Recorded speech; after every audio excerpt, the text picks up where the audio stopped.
après je te la donnerai à toi. Donc merci d'être venu donc, pour l'officialisation en fait de la création de la SASP pour le volet de Montpellier. Alors vous me pardonnerez, je n'ai pas trop l'habitude moi des conférences de presse, etc. Donc je suis peut-être un peu plus hésitant. Jean-Charles, toi qui es président depuis longtemps quand même, je vais te donner la parole de suite que je reprendrai après.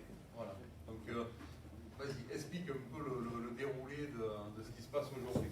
Voilà, je vais vous expliquer. Merci à toutes et à tous de nous avoir rejoints. Il n'y a pas besoin de micro, vous m'entendez? Si, tu l'ouvres, ça marche. Là, il marche. Oui, donc je vais vous expliquer un petit peu la genèse de l'histoire. Nous nous sommes lancés un défi en 2014, c'est de relancer le Montpellier Volley Université Club qui avait quelques difficultés récurrentes depuis quelques années, qui était dans une situation difficile. Et nous sommes lancés le défi de ramener le Montpellier Volley au plus haut niveau du volley national, essayer de lui faire retrouver le lustre d'antan, puisque c'est une équipe qui a été 7 fois championne de France, à 7 titres de championne de France, et c'est un des clubs les plus anciens de la ville, avec le club de foot. La date de création du club de volley de Montpellier, c'est 1941, en fait, c'est son 80e anniversaire cette saison. Et donc, à l'issue de ce pari, on a travaillé, et on a effectivement ramené le club dans le haut niveau. Vous avez pu suivre les performances de l'équipe ces dernières années, avec une participation régulière aux phases finales du championnat de France, et puis cette année en demi-finale, et aux participations en Coupe d'Europe. Ça fait maintenant 4 saisons que nous sommes revenus au niveau européen. Donc ça, c'était la première phase de notre projet, et là on s'est aperçu que dans l'évolution du club, on était un petit peu gêné par notre statut juridique. Le statut associatif se prête pas, et de moins en moins incompatible du moins avec l'évolution du sport professionnel, qui nécessite des engagements de plus en plus importants, et c'est la performance nécessite aujourd'hui beaucoup d'investissements, et le statut associatif n'est pas très adapté à ce niveau.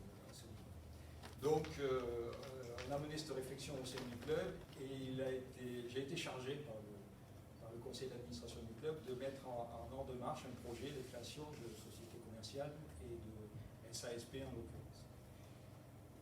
Plusieurs possibilités s'offraient à nous, mais j'avais en mémoire une discussion que j'avais eue avec le regretté Louis Nicolin lorsque je débutais ma carrière, mon mandat de président au Montpellier Volley, qui m'avait livré une idée qu'il avait de création, un vieux projet qui portait pour le moment, de création d'un club omnisport dédié au haut niveau. Et à l'époque, il m'en avait parlé, et j'étais intéressé par le sujet, mais pour des raisons diverses et variées, et notamment de temps, on n'a pas eu le temps de poursuivre plus loin ces réflexions, et le projet est resté un petit peu enfermé dans un tiroir, du moins dans un coin de ma tête. Et lorsque le conseil d'administration m'a chargé de mettre en œuvre ce projet de SASP, je me suis rappelé de cette conversation que j'ai eue avec Louis Nicolin, et l'idée de Louis Nicolin étant de s'appuyer un petit peu sur les modèles existants des grands clubs européens qui ont plusieurs moyens de communication, plusieurs activités sportives de haut niveau. Et donc, tout naturellement, ayant cette idée en tête, je me suis rapproché d'Olivier Nicolin en l'occurrence, et nous avons entamé des discussions.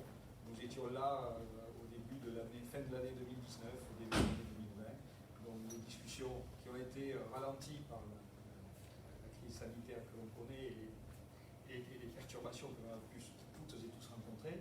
Mais bon, on n'a pas perdu contact, et on a continué à travailler, à réfléchir ensemble sur ce projet. Et aujourd'hui, le projet, ça y est acté, est devenu une réalité. C'est une grande première dans le monde du volley français. Nous sommes aujourd'hui, donc, après avoir rejoint le haut niveau du volley national, nous enfonçons maintenant, nous ouvrons une nouvelle voie au volley, je pense, c'est le volley qui est dans la lumière depuis les Jeux Olympiques de Tokyo. Entre parenthèses, dans quelques temps, le Montpellier Héros Sport Club Volleyball a déjà 2 médailles olympiques, une médaille d'or avec Nicolas Le Goff et une médaille de bronze avec Ezequiel Palacios. Donc vous aurez l'occasion de voir ces médaillés bientôt. Donc ce projet nous prend son sens parce qu'il est important pour nous de se lancer dans ce projet de grand club. L'intérêt, c'est qu'effectivement, on va pouvoir mutualiser des moyens, parce qu'il y a des moyens transversaux, comme dans toute entreprise, que l'on va pouvoir mutualiser. Et puis surtout, on va créer une synergie, et j'espère une synergie positive, parce que la performance des uns entraînant la performance de l'autre. Et on va essayer de créer une grande famille dans ce club, qui est déjà une belle famille. Et le volley, avec toute son histoire, son passé glorieux à Montpellier, a toute sa place là-dedans. Et puis c'était quelque chose qui était cher au regretté Louis Nicolet, c'est que effectivement il m'avait approché parce que pour lui, quand il était arrivé à Montpellier, les 2 grands sports montpelliérains à ce moment-là, c'était le football, on sait ce qu'il est devenu, ce qu'il a fait du club de football, et le volleyball qui était à ce moment-là, dans ces années-là, le dernier titre champion de France remonte à l'année 75, donc était un des sports majeurs de l'Est. Et Louis Nicolet et ses fils ont toujours été à côté du Montpellier Volley depuis l'origine, depuis qu'ils sont là, dans les moments difficiles, dans les moments plus heureux, mais moi je retiens surtout les moments difficiles, le soutien des gens. Et de la même façon, je remercie le président de la métropole et maire de Montpellier, qu'on a toujours eu à nos côtés aussi, on a toujours eu dans les moments difficiles surtout, parce que c'est là où on compte ses vrais amis. Et le volley à Montpellier a de vrais amis, que ce soit la famille Nicolet, que ce soit le président de la métropole et le maire de Montpellier, et que ce soit à peu près les Montpelliérains pour qui le club de volley est quelque chose d'important, qui fait partie un petit peu du patrimoine de demain. Donc voilà, moi je suis très fier, très heureux aujourd'hui de pouvoir vous annoncer la création de cette société, d'autant plus que j'ai une grande charge, une grande responsabilité qui s'offre à moi. C'est-à-dire qu'Olivier Nicolet m'a dit tout me va bien dans le projet, mais il y a une condition, c'est que tu acceptes d'être président et que tu sois président du club, que tu continues. Donc il est à l'âge de la retraite, donc pour Olivier, et puis pour l'amour de ma ville et l'amour du volley, j'ai accepté cette charge. C'est un grand honneur qui m'est fait, donc je vais conduire les destinées du MHSEC volley dans les années à venir, en espérant qu'on va franchir le cap et qu'on va l'installer dans les grands clubs européens d'ici quelques années. Mais on va y aller tranquillement. On ne fait pas une révolution, on est dans l'évolution. Le changement de la continuité, c'est pas moi qui l'ai dit, par phrase. On est tout à fait dans cette dynamique-là. On va y aller pas à pas, mais on sait où on veut aller et on sait que là où il y a une volonté, il y a un chemin. Donc on va y aller tous ensemble et on va tâcher d'amener, faire briller le MHSEC sous toutes ses facettes, et y compris donc maintenant celle du volleyball, puisque ça fera partie de la grande maison du MHSEC.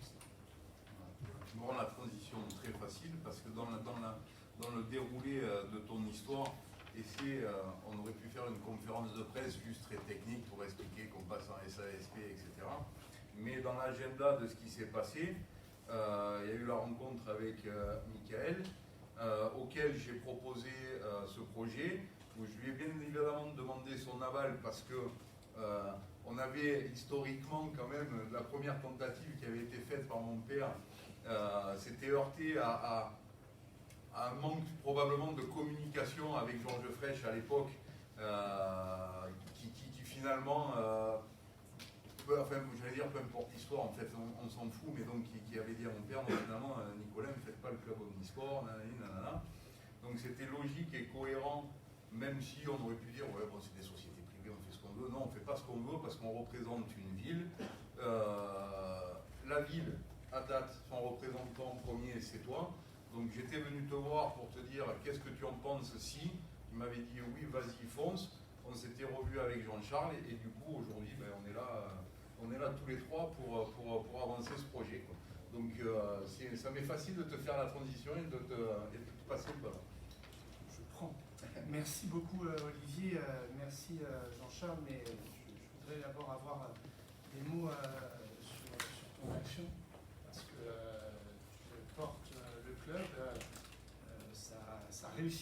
sportive. Et l'année dernière, on avait dans ce contexte si difficile, sans spectateurs, avec beaucoup d'incertitudes, le club a atteint un niveau très important.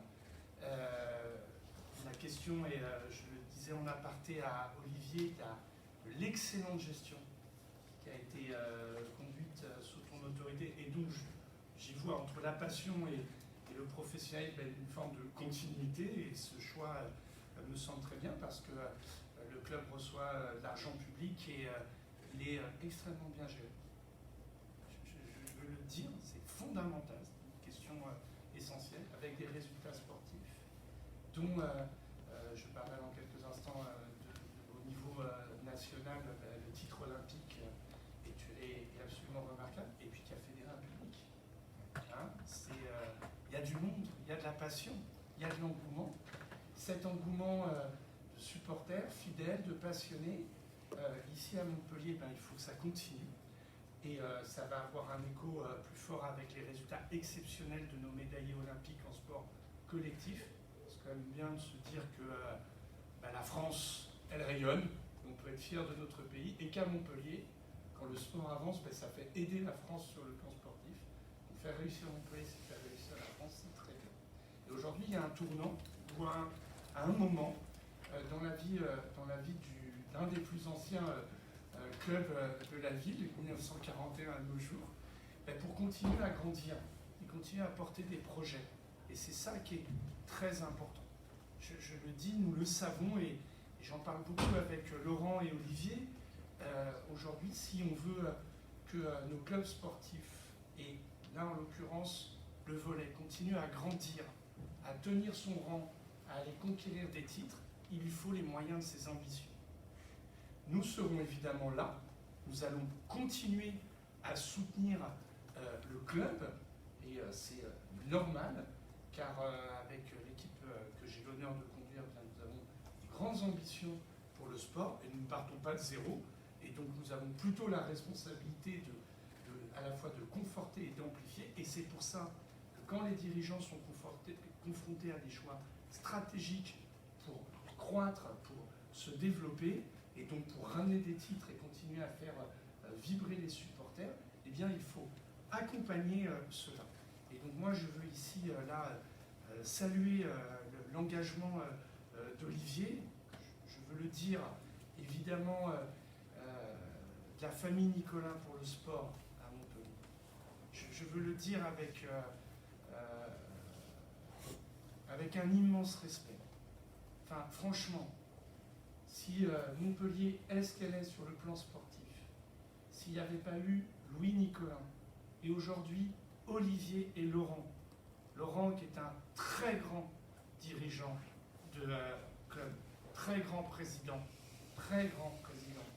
de club, qui l'année dernière, rappelez-vous, dans la crise, là, quand il y a des gens qui avaient des positions, etc., voilà, il est courageuse, forte, voilà. Et ça nous rend fiers. Ça nous rend fiers pour Montpellier. Et aujourd'hui, Olivier, qui est là, voilà, tu crées les conditions pour la pérennité et le développement des résultats sportifs et les émotions. Et donc nous serons à vos côtés. Et je le dis ici très tranquillement, nous continuerons à accompagner ces évolutions du sport professionnel. Le monde y change. Et d'ailleurs, là, avec le Covid, il change. Et le sport professionnel change. C'est pour ça qu'on accompagne le projet. On sera ensemble la semaine prochaine avec Laurent sur le projet du stade sur le plan du football. Et aujourd'hui, sur le volley. Et nous devons accompagner ces mutations-là. Et ceux qui disent qu'il ne faut rien bouger, ou qui... Attendez, mais donc dans ce cas-là, on va reculer. Hein. On aura moins de performances sportives. Les bénévoles, ils sont là, ils continueront évidemment à être là, et c'est formidable, mais petit à petit, il n'y aura pas les moyens de nos ambitions. Et donc aujourd'hui, très clairement, grâce à Olivier Nicolin, grâce au président Keylard, eh bien, on se donne les moyens de tenir nos ambitions en matière sportive, et à travers ça, le rayonnement de Montpellier, de sa métropole, grandes passions et préparer des joueurs qui demain, au JO de Paris 2024, continueront à porter la France. Et s'il y a encore plus de joueurs montpelliérains, eh bien ce sera évidemment une très grande fierté. Donc je veux vraiment ici dire, on est là et on continuera à être là. Et chaque fois que nécessaire, nous serons là. Et je veux dire aussi que quand c'est vrai, on s'est vu, comme on se voit très régulièrement avec Olivier, Laurent, pour aborder l'ensemble des sujets, quand tu m'as dit mais on veut y aller, moi je t'ai dit mais go, parce que il en va de la pérennité du sport professionnel, et là en l'occurrence du volley à Montpellier, et c'est très important. Donc, je veux vraiment vous féliciter, parce qu'on aurait pu chacun rester de notre côté. Hein, rien n'aurait changé. Et puis à la fin, qu'est-ce que c'est? Quand ça ne change pas, quand on ne consolide pas, ça peut s'effondrer. Là, ça va aller très haut. Merci. Merci. Je mets un peu la pression quand même. Ouais, alors voilà, donc, et donc pour finir, peut-être avant de passer, si vous avez des questions, l'idée qui est revenue dans nos têtes d'aller poser les bases en fait d'un club omnisport, c'était pas forcément un choix absolu, une volonté démesurée de le faire. C'est juste aussi donc la rencontre à la base initiée par un monsieur qui est au fond de la salle là, qui est pas loin des caméras là, de Jean-Jacques Surjus, qui est venu me voir, qui m'a fait rencontrer Jean-Charles, qui au préalable effectivement tous les deux avaient déjà rencontré mon père, et donc de m'intéresser à ce club, de voir que dans ce club il y avait une volonté forte de progresser, que ce soit au niveau sportif, avec un encadrement pertinent, mais que ce soit même au sein même de l'association et de la structure du club. Donc il y a une association qui est forte, une association sportive qui est forte. Il y a une association dont quelques membres sont là, qui s'appelle le 243. Pourquoi de 43? C'est la hauteur du filet. Ah ok, d'accord. C'était pas un truc qui m'avait frappé dès le début. Donc, et puis bien évidemment, donc avec la présence de Jean-Charles qui, j'allais dire, du fait de son métier, j'allais dire, c'est un peu normal qu'il gère bien le pognon, mais enfin on en a vu d'autres. Non mais voilà, donc c'est un beau club. C'est un club sain, c'est un club qui est ambitieux, c'est un club qui avance, c'est un club qui ne renie pas, et ça il ne faut jamais le faire de toute façon, son histoire. Donc 80 ans, effectivement, c'est pas neutre, c'est une vraie histoire.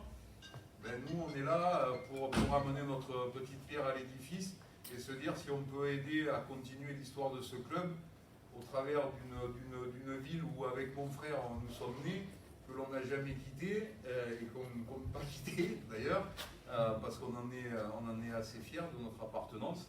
Il y avait tout qui était réuni pour du coup faire de cette possibilité une opportunité de respecter ou d'aller dans l'idée de ce vieux rêve que pouvait avoir mon père d'avoir un beau club omnisport sur Montpellier.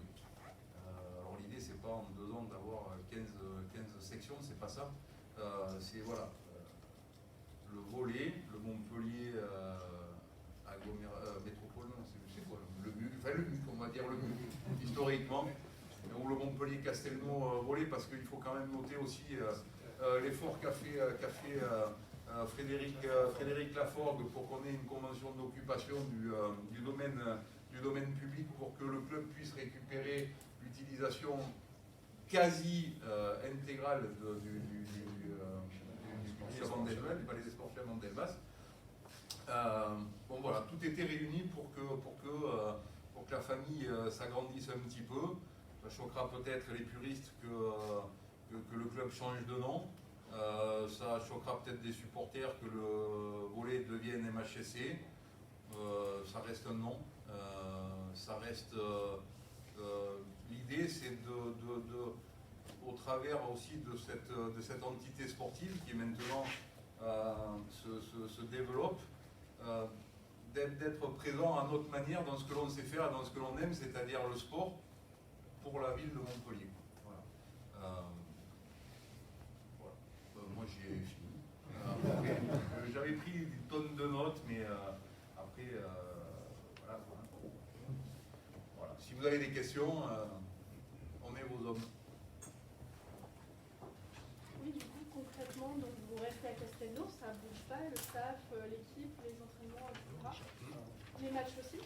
Tout reste à Castelnau et le siège social, je veux dire, de la société que vous venez de créer est à Castelnau, au Palais des Sports Jacques Chardonnay. Et deuxième question, est-ce que du coup ça veut dire que Volley intègre le projet du futur stade Louis-Nicolas? Non.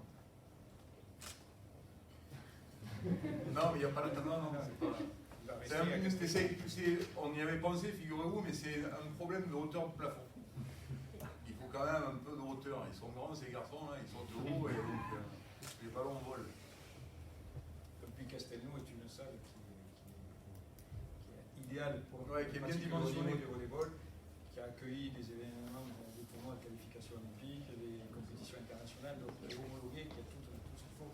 Il y a juste un travail à faire sur l'équipement de la salle, et donc là, merci à Frédéric Laforgue et à la métropole aussi, qui nous permet d'occuper cet équipement pendant, on a signé une convention pour 10 ans, pour mettre cette salle en conformité avec le haut niveau auquel on aspire.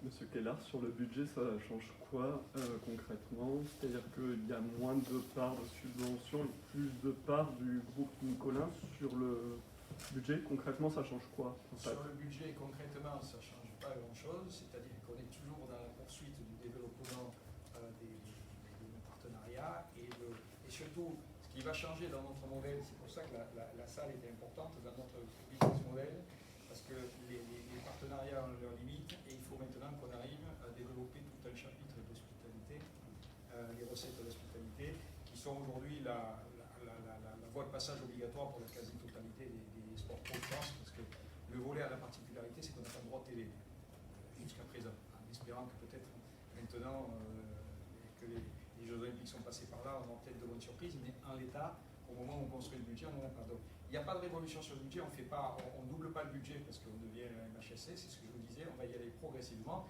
Et par contre, la volonté que l'on a, c'est de développer le budget, mais développer le budget en utilisant toutes nos possibilités. Et ça va surtout, moi, là, sur quoi on va insister, sur les hospitalités, parce qu'on part pratiquement d'une situation quasiment nulle, et donc on a une marge de progression là-dessus. Ce que je voulais dire, c'est que le groupe Nicolin ne devient pas actionnaire principal, quoi. On voit que... D'accord. D'où le nom MHSC, mais la question est différente. Si c'est la répartition du oui, voilà, c'est plutôt, pardon, excusez-moi. Le groupe Nicolin devient l'actionnaire de référence, l'actionnaire majoritaire de la MHSC, dans laquelle on retrouve l'association Montpellier-Castelnau Volley, puisque elle est à la genèse du projet et en plus c'est une obligation légale. Et on retrouve également une association dont a parlé Olivier, l'association 243, qui est le Club Business 243, qui est le regroupement des partenaires du Montpellier, Castelnau Volley et de même le MHSC.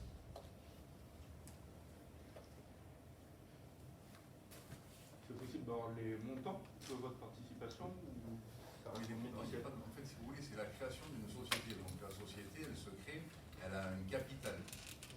Donc c'est une participation, une entrée. Enfin, dans la création de ce capital, il n'y a pas de secret particulier, le capital est de 200 000 euros.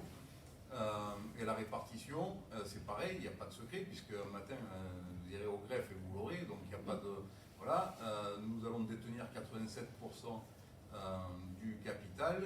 Si je ne dis pas de bêtises, l'association et l'association 243, 5% chacun. Et parce qu'il est timide, il ne veut pas le dire. Et Jean-Charles, lui aussi, sera présent au capital pour le reste, donc nous avons 3%. Le budget cette année, du coup, c'était 1,5 million, il me semble, il y a un an ou deux, si je ne me trompe pas. On était l'année dernière, sur la saison précédente, sur un budget hors Covid, parce qu'après le Covid a perturbé un budget de 1,650 million. Et là, on est sur un budget de 1,8 million pour la saison. Est-ce que vous n'envisagez pas dans un avenir très proche de former une association dans le club et le club professionnel également. C'est-à-dire le MHSC serait le club professionnel et le MUC resterait dans la formation jusqu'aux enfants jusqu'à 15-16 ans. C'est ça le projet. Madame, merci. Merci de simplement me donner l'occasion de préciser. L'association reste en tant que telle, le MUC, qu'on a connu depuis 1941, continue sa vie, mais va avoir en charge toute la partie amateur, c'est-à-dire de l'école de volley jusqu'au centre de formation. Parfait. Et la partie professionnelle est maintenant Parfait, été comme le gérée football. Parfait. par la MHSC. À la mémoire des anciens présidents, Voilà, oui, et notamment Jean Blin, si vous permettez. Et Jean Blin fait partie, je pense que s'il nous voit, il regarde là-haut, il doit être heureux parce que J'espère qu'il doit être content là-haut. il m'a souvent, dans les moments difficiles, Jean Blin a toujours Merci. été très précieux à mes Merci. côtés. Et de même que Jacques Chaud, auquel on peut faire aussi référence parce qu'il nous a quittés dernièrement, mais s'il nous voit, c'est les Montpelliens qui ont compté Louis Nicolin, Jean Blin et Jacques Chaud dans le développement du MUC volley. Et donc là, l'association continue et va gérer jusqu'au centre de formation. Et il y aura donc une liaison, puisque le centre de formation, on espère que c'est le futur pourvoyeur. C'est déjà en partie le pourvoyeur de l'équipe première. Et la volonté, c'est que, parce qu'on pense que ça passera par là, il faut que le centre de formation produise des joueurs capables d'intégrer l'équipe première et puis l'équipe de France. Mais Ciné, c'est exactement la même chose que Ben, je te remercie. toutes Le football. non, mais pour toutes les équipes professionnelles. Tout à fait. C'est-à-dire qu'il y a l'association de support qui reste en fait la garante de ce qui se passe dans un club, quoi, qui détient le numéro d'affiliation et voilà. Quoi. Tout ceci à la mémoire des gens qui ont créé le. Oui, mais c'est important de le rappeler parce que Oui, les trois personnes qui ont toujours été à mes côtés et les moments où je le doutais ont toujours su m'encourager à persévérer. Plus généralement, est-ce que vous pensez que le titre olympique génère un avant et un après? Et vous avez évoqué les droits télé, est-ce qu'il peut y avoir une piste là-dessus concernant la saison à venir? Je l'espère. À l'État, c'est les vacances, c'est tout ça. Mais le dirigeant de la LNV que je suis devenu depuis le début de l'année, puisque je suis trésorier de la Ligue nationale de volley, ça va être notre sujet à la rentrée, c'est-à-dire le volley a tellement vécu dans l'ombre depuis de nombreuses années, et les Jeux Olympiques de Tokyo ont permis de mettre en lumière ce sport. Les audiences télé ont été les meilleures en termes de sport co pour l'équipe de France de volley. Donc on espère, tout notre travail à la Ligue nationale va être de rebondir là-dessus pour essayer de capitaliser sur les Jeux Olympiques, sachant que derrière il y a les Jeux Olympiques de Paris qui arrivent vite dans 3 ans. Donc on va essayer de surfer là-dessus. Et sachant quand même, il ne faut pas oublier qu'actuellement il y a les championnats d'Europe de volley qui vont commencer. Et vraisemblablement, nous aurons 2 Montpelliérains qui seront dans l'équipe de France pour les championnats d'Europe, en espérant que peut-être il y aura une médaille de plus d'ici le 27 ans. Ça vous permettra également, si vous permettez, de ramener des Montpelliérains qui jouent ailleurs. Alors, puisqu'on en est là, on a déjà commencé, on a initié, on a été les premiers l'année dernière à faire revenir un joueur formé au club, qui est Nicolas Le Goff, qui est revenu après avoir fait sa carrière à l'étranger, qui est revenu à son club. Et donc Nicolas Le Goff qui fait partie de l'équipe olympique qui a obtenu une médaille d'or. Et cette année, nous faisons revenir un autre joueur phare du club, issu de la formation du club, qui est Julien Linel, membre éminent de l'équipe de France, mais qui n'a pas pu participer au JO à cause de blessures, et qui revient cette année. Donc nous aurons cette année 2 internationaux français formés à Montpellier et qui reviennent au club. Et puis, comme on en a formé beaucoup, dans le président que je suis, j'ai toujours dans l'optique de faire revenir après les joueurs formés à Montpellier, qui brillent ici, mais après il y a des montages, il faut tenir compte de beaucoup de paramètres, mais c'est un objectif pour nous. On voit un club par exemple comme Tours qui a fait rentrer cette année, bon, on ne citera pas le nom, un géant du fast-food américain à son capital. Vous désormais, voilà, vous laissez le groupe Nicolas rentrer dans la structure pour devenir un club omnisport. Est-ce que c'est pas quelque chose que le volleyball français, puisque les résultats commencé à arriver depuis quelques années, aurait dû déjà commencer le club, c'est pas quelque chose que les clubs auraient dû commencer un petit peu avant, sans remettre en cause. Les clubs auraient dû, alors je pouvais remettre en cause parce que j'ai fait partie des gens, j'ai passé les 3 dernières années de mon activité à lutter contre l'ancienne équipe dirigeante de la LNV, j'ai beaucoup d'estime, mais sur laquelle je n'étais pas d'accord sur les méthodes de gestion et les projets de développement. Donc, je suis maintenant, comme les autres, aux manettes de la Ligue nationale, donc je peux vous rassurer, ce qui se passe à Montpellier, ce qui se passe à Tours, ce qui se passe à Montpellier, on est en avance, c'est bien, mais il y a d'autres projets qui sont en train de naître dans le volleyball français, et le volleyball français va connaître, je l'espère en tout cas, pour vous faire court, des heures de croissance importante là dans les 3 ans qui viennent. J'espère, parce que notre mandat finit au Jeux Olympiques de Paris, donc il faut qu'on ait Il faut être efficace. Ouais, il faut qu'on soit efficace. En tout cas, ce que vous faites, c'est important voilà, dans l'optique de faire croître le championnat français et de faire naître un nouveau modèle économique au club, quoi, pas concrètement. C'est tout à fait ça. Donc, si vous voulez m'interroger en tant que dirigeant de la LNV, j'ai beaucoup de sujets, là, on pourra en parler, parce qu'il y a beaucoup d'actions qui ont été engagées par la nouvelle équipe dirigeante de la LNV, tendant à amener le volet. Le titre de notre action, c'est un volet d'excellence. Donc, on travaille là-dessus. L'excellence dans tous les clubs professionnels de la Ligue de volley. Vous avez dit que vous saviez où vous vouliez aller. Ça veut dire un titre de champion de France? Ah oui. Objectif. Oui, c'est un objectif. Alors, on veut un petit des champions de Ah, France. c'est vrai, toi. L'entraîneur qui est là, Olivier Lecaire, qui est un homme clé de notre projet sportif, là, il a l'habitude, chaque année, je lui dis, Olivier, quels sont les objectifs? Il faut faire un peu mieux que l'année dernière. L'année dernière, ils ont fait demi-finaliste du championnat de France et demi-finaliste de la Coupe d'Europe. Donc je vous laisse deviner la suite et quels sont les objectifs du club. On avance.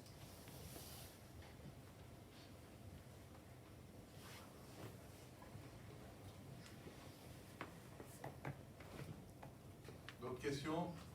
On est bon? Merci à vous. Merci à vous.